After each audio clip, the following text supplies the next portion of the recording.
और हम तो चिराग पासवान जी को बोलते हैं, आप तो कहते थे कि संपन्न जो दलित है उसको आरक्षण छोड़ देना चाहिए, तो संपन्न दलित है तो आरक्षण क्यों नहीं छोड़?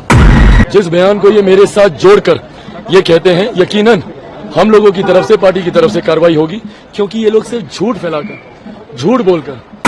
तेजस्वी यादव और चिराग पासवान आरक्षण को लेकर के दोनों एक दूसरे ऊपर आरोप लगा रहे हैं, एक दूसरे के ऊपर जो है कटाक्ष भरी बातें कर रहे हैं। क्या कुछ कह रहे हैं, ये वीडियो पूरा देखिए आप। तो संपन्न दलित है तो आरक्षण क्यों नहीं छोड़? और भाजपा के नेता लगातार बाबा साहब अम्बेडकर के संविधान को खत्म करने का प्रयास कर रहे हैं, तो मुंह नहीं खुल रहा है, खुलना चाहिए। आप तो संविधान को खत्म करने वालों के साथ है, आप क्या हमको नसीहत दीजिएगा या देश की जनता को बताइए? आप में आरोप लगा रहे हैं कि आरक्षण खत्म करने का आरोप लगा रहे हैं, झूठ बोल रहे हैं। और तेजस्वी जी को, उनको मैं इस बात से मैं कहना चाहता हूं कि जो वो मेरे बारे में झूठ बोल रहे हैं ये गलत है। मुझे लेकर गलत बयानी करना वो बंद कर दें आरक्षण को लेकर, नहीं तो मुझे कानूनी कार्रवाई करनी पड़ेगी। वो जिस तरीके से चिराग पासवान को लेकर एक भ्रम फैलाने का प्रयास कर रहे हैं, जहां पर वो हर मंच से जा रहे हैं और कह रहे हैं कि चिराग पासवान ने कहा कि संपन्न दलितों का आरक्षण समाप्त हो जाना चाहिए। मेरा ये बयान कहीं पर भी ऑन रिकॉर्ड वो मुझे दिखा दें, और अगर नहीं दिखा सकते हैं तो वो इन बयानों को झूठ बोलना मेरी तरफ से वो बंद करें, नहीं तो मुझे इसके ऊपर कोई ना कोई कार्रवाई करनी पड़ेगी। अस्पताल बनाने की जिनको इतनी ज्यादा चिंता है, वो पहले बिहार के अस्पतालों का तो हाल देखें। क्या बिहार में अस्पतालों में सही सुविधाएं मौजूद हैं? क्या डॉक्टरों की उपस्थिति है? क्या बिहार के गांव में महिला डॉक्टरों की उपस्थिति है, उपकरणों की उपस्थिति है? और अगर है तो क्या वो चल रहे हैं? बिहार एक ऐसा राज्य है जिसपे देश ही नहीं दुनिया हंसती है कि मोतियाबिंद के ऑपरेशन में किस तरीके से मुजफ्फरपुर में आंखें निकालनी पड़ी 1 दर्जन से ज्यादा लोगों की।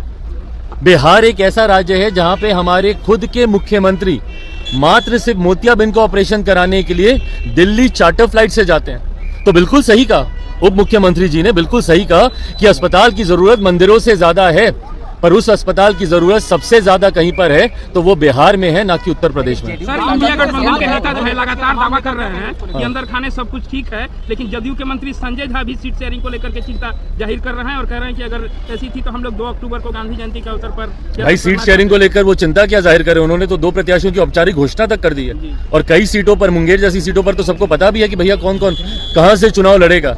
यही हाल बंगाल में है। ममता बनर्जी जी मात्र 2 सीटें कांग्रेस को देने को मान रही है वहां पे। आप पंजाब चले जाइए, आम आदमी पार्टी सारी सीटों पे वहां पे तैयारी कर रही है। तो इन लोगों का ना सीटों का बंटवारा हुआ, जिस गठबंधन में इतने दिनों के बाद आज तक एक लोगो, एक निशान तक ये लोग फाइनल नहीं कर पाए, जहां पे ये लोग एक संयोजक तक अभी तक नियुक्त नहीं कर पाए। ऐसे में ये तमाम घटक दल एक साथ मिलकर चुनाव लड़ेंगे, ये होता नहीं दिख रहा। सर, एनसीपी के नेता हैं सर शरद पवार जी, जिन्होंने कहा है कि जिनके हाथ में सत्ता है वो गौमूत्र की बात करते हैं। भाई, ये एक ऐसी सरकार है केंद्र में लंबे समय के बाद जो सही मायनों में सबका साथ, सबका विकास और सबके विश्वास की सोच के साथ आगे बढ़ रही है, और यही बौखलाहट दूसरों को है। कभी इनको राम मंदिर बनने में इनको परेशानी होती है, कभी इनको दूसरे विकास के कार्यों से इनकी बौखलाहट दिखती है। हकीकत है, जितने विवादित मुद्दे रहे, भले वो महिला आरक्षण बिल की बात हो, भले वो राम मंदिर के निर्माण की बात हो, भले वो धारा 370 हटाने की बात हो, इन तमाम मुद्दों का निराकरण इस सरकार के द्वारा किया। इस बात की बौखलाहट इनकी बातों में दिखाई देती है। लौटे हैं, आपको नहीं लगता है कि जल्द एनडीए में भी सीट बंटवारा हो जाना चाहिए? आपका जो दावा रहा है कि भाई, मैं तो लंबे समय से कह रहा हूँ कि बहुत एमिकेबली, और ये चर्चाएं हो रही हैं। मेरी तो अभी परसों जब मैं विदेश में भी था, मेरी तब भी माननीय गृह मंत्री जी से मेरी फोन पे लंबी बातचीत हुई है। सीटों के बंटवारे को लेकर मुझे लगता है कि कम से कम एनडीए में कोई चिंता की बात नहीं होगी।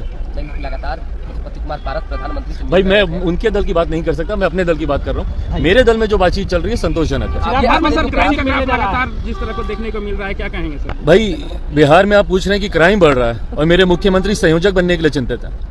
और अफसोस की बात यह कि वही मेरे प्रदेश के गृह मंत्री भी हैं। एक शब्द सुना उनके मुंह से बिहार में बढ़ते अपराध को लेकर? एक किसी आपराधिक घटना पे गए? पटना शहर में लूटमार की घटनाएं हो रही हैं, यहाँ पर एक शब्द बोलने की बजाय मेरे मुख्यमंत्री दौड़े हुए जाते हैं इस उम्मीद से कि किसी की दया उन पर हो जाएगी और उनको संयोजक बना। तो अभी आप सुन रहे थे चिराग पासवान, तेजस्वी यादव क्या कुछ कह रहे थे, क्या जो है आरोप प्रत्यारोप जो है मतलब लगा रहे थे एक दूसरे के ऊपर। तो इस पर क्या आपका सोचना है, क्या आपका राय विचार है, कमेंट सेक्शन में बताइएगा। और बताइएगा कि बिहार में बेहतर सीएम जो है आगे के जो 2025 में कौन बन सकते हैं, कौन जो है मतलब योग्य है, तो इस पर जो है कमेंट सेक्शन में बताइएगा। और मेरे वीडियो को लाइक कर दीजिएगा, चैनल को सब्सक्राइब जरूर कर लीजिएगा। जय हिंद। चिराग पासवान जी ने आज कहा है कि हम लोग SC/ST का जो फैसला आया है सुप्रीम कोर्ट का, उसको लेकर के पुनः विचार याचिका सुप्रीम कोर्ट में दाखिल करेंगे। जी बिल्कुल सही है। और कल भी हमने अपना बयान दिया था, उसमें भी हमने यही कहा था कि जो सब क्लासिफिकेशन का आया है वो दलित में SC/ST में पॉसिबल ही नहीं, क्योंकि आरक्षण का आधार वो पॉवर्टी एलिनेशन प्रोग्राम नहीं था, वो गरीबी हटाने के लिए नहीं था, वो समाज में सामान्य प्रतिनिधित्व हो उसके लिए आरक्षण आया था। तो अब उसको आकर के ये कह देना कि नहीं, क्योंकि अब उसमें क्रीमी लेयर कर देना, उसमें सब क्लासिफिकेशन कर देना रिजर्वेशन के लिए, वो सही नहीं है और वो पॉसिबल भी नहीं है, क्योंकि जो मेन पर्पस है वो डिफीट हो जाएगा। भगवान राम को लेकर के DMK के नेता हैं, उन्होंने सवाल उठाया है कि उनका अस्तित्व यानी कि वजूद जो है वो सिर्फ कहने के लिए है, असल में नहीं है। देखिए, अब ये सारे चीज़ों पे हमको नहीं लगता है कि कोई बयान करना भी सही होगा, क्योंकि प्रभु श्री राम तो हमारे दिल में है, उनमें हम लोगों को आस्था है। अब प्रभु श्री राम पे हम लोग बयानबाजी करें, ऐसा हमारा संस्कार नहीं है। समाजवादी एक नया अध्यादेश लाने जा रहे हैं संसद में, वक्फ बोर्ड की जमीन का सत्यापन के लिए एक नया अध्यादेश कल पेश होगा शायद सांसद। अभी हमें कोई जानकारी नहीं है इसके बारे समाजवादी में। पार्टी के नेता हैं अखिलेश यादव, उन्होंने कहा है यूपी में जो रेप कांड हुआ है उसको लेकर के कि जो मामला यूपी सरकार दावा कर रही है उसको DNA टेस्ट कराना चाहिए, और अगर DNA टेस्ट में सही नहीं आता है तो उन अफसरों पे भी कार्रवाई होनी चाहिए जिन्होंने ये काम किया। इसके बारे में हमने अभी कुछ पढ़ा नहीं है, मेरे को नहीं पता ये मैटर, अभी इसके बारे में कुछ हमने पढ़ा नहीं है। आशा किरण होम शेल्टर 15 लोगों की लाशें मिली है, कैसे देखती इसमें हैं? बिल्कुल जांच होना चाहिए। बहुत ही दुर्भाग्यपूर्ण है कि आज भी हमारे देश में ऐसी चीज़ें हो रही हैं, और अगर महिलाओं के अस्तित्व के साथ, महिलाओं के सम्मान के साथ खिलवाड़ होता है, उसके खिलाफ हम लोग हमेशा खड़े रहेंगे।